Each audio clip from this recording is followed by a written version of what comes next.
BRS కండువా బాజాప్తా కప్పుకొని, గులాబీ కండువా బాజాప్తా కప్పుకొని ఎక్కడికి పోతే అక్కడ రాహుల్ చంద్రశేఖర్ రెడ్డి గారిని రిక్వెస్ట్ చేసి భవన్ నుంచి అక్కడ ఉండేటటువంటి బీఆర్ఎస్ నాయకులకు అఫీషియల్ కమ్యూనికేషన్ చేపించి ప్రతి ఒక్క బీఆర్ఎస్ నాయకులకు కార్యకర్తలకు మాట్లాడి ఆయా పర్యటనలకు వెళ్ళినప్పుడు అందరినీ కలుపుకొని బాజాప్తా గులాబీ కండువా వేసుకొని 47 నియోజకవర్గాలు నవంబర్ 23, 2024 నుండి ఈ రోజు వరకు నేను పర్యటన చేసి అనేక ప్రజా సమస్యల మీద మాట్లాడడం జరిగింది. మరి ఇవన్నీ పార్టీ వ్యతిరేక కార్యకలాపాలు అన్నది నాకు అర్థం కాలేదు. ఎట్లా వ్యతిరేక కార్యకలాపాలు అవుతాయన్నది కూడా ఒకసారి పార్టీ పెద్దలు పునరాలోచించుకోవాలని చెప్పి నేను రిక్వెస్ట్ చేస్తా ఉన్నాను. అదేవిధంగా మరి బీసీల కోసం నేను పోరాటం చేస్తుంటే అట్లెట్లా మాట్లాడుతుంది, ఇట్లెట్లా మాట్లాడుతుంది, పార్టీకి వ్యతిరేకంగా మాట్లాడుతుంది. అరే నేను కాంగ్రెస్ పెద్దల మీద ఒత్తిడి తీసుకొస్తుంటే బీసీలకు 42% అమలు చేయాలంటే ఏది పడితే అది చిల్వల్ పల్వల్గా నా మీద రాపించడం, ప్రచారం చేయడం, చాలా దారుణమైనటువంటి పనులు పార్టీలో ఉన్నటువంటి కొందరు పని కట్టుకొని కత్తి కట్టుకొని నా మీద చేయడం జరిగింది. అట్లనే నేను ఒక మాట ఏమన్నా, సామాజిక తెలంగాణ సాధన కోసం నేను కట్టుబడి ఉన్నా అన్న. మళ్ళీ తప్పేముంది?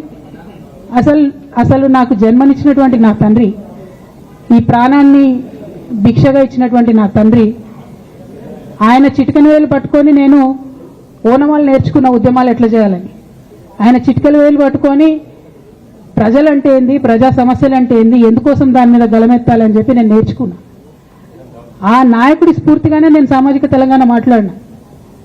భారతదేశం మొత్తంలో ఇన్ని రాష్ట్రాల్లో ముఖ్యమంత్రులు అయితే 75 ఏళ్ళ స్వతంత్ర భారతదేశం, 79 ఏళ్ళు స్వతంత్ర భారతదేశంలో దళితులకి 3 ఎకరాల భూమి ఇస్తా అని చెప్పినటువంటి ఏకైక గొప్ప నాయకుడు కేసీఆర్ గారు. ఆయన దగ్గర నుంచే కదా నేను సామాజిక తెలంగాణ ఎజెండా నేర్చుకున్నది. బీసీలకు ఎవరు వృత్తి పనిదారులు ఉంటే వాళ్ళకి చేయూతనిస్తా అని చెప్పినటువంటి ఏకైక ముఖ్యమంత్రి కేసీఆర్ గారు. చెప్పినట్టుగా డబ్బులు ఇచ్చిండు కూడా. ప్రతి కులాన్ని కాపాడుకునే ప్రయత్నం చేసిండు. అది కాదా సామాజిక తెలంగాణ? నేను మే 1 నాడు లేబర్ డే రోజు మాట్లాడితే దాన్ని చిల్వల్ పలువలు చేసి సామాజిక తెలంగాణ పేరుతోని కవిత పార్టీ పెడుతుందని చెప్పి నేను నిన్న చెప్పిన 2 పేర్లు పని కట్టుకొని నా మీద దుష్ప్రచారం చేసిరు. నేనేమైనా తప్పు మాట్లాడినా? బీఆర్ఎస్ పార్టీ వ్యతిరేకమా సామాజిక తెలంగాణ నినాదానికి? బీఆర్ఎస్ పార్టీకి సామాజిక తెలంగాణ అవసరం లేదా? భౌగోళిక తెలంగాణ వస్తే సరిపోతుందా? బంగారు తెలంగాణ కావాలని కేసీఆర్ గారు ఇచ్చిన నినాదమే కదా. బంగారు తెలంగాణ అంటే ఏంది? హరీష్ రావు ఇంట్లో బంగారం ఉంటే, సంతోష్ రావు ఇంట్లో బంగారం ఉంటే బంగారు తెలంగాణ అవుతుందా? కాదు కదా.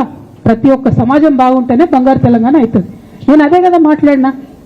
దానికి ఇష్టం వచ్చినట్టు నా మీద స్టోరీ లేపిస్తే నేను భవన్లో పోయి కూర్చొని బాజాప్తా, ఎక్కడో కాదు, బయట ప్రెస్ మీట్ పెట్టలేదు, ఏ ప్రెస్ క్లబ్లో పెట్టలేదు, డైరెక్ట్గా తెలంగాణ భవన్, నా ఆఫీస్ అండి, నా పార్టీ భవన్లో పోయి కూర్చొని నేనేం చెప్పిన, నా మీద కుట్రలు జరుగుతున్నది, నా మీద విషప్రచారం జరుగుతున్నది అని చెప్పిన.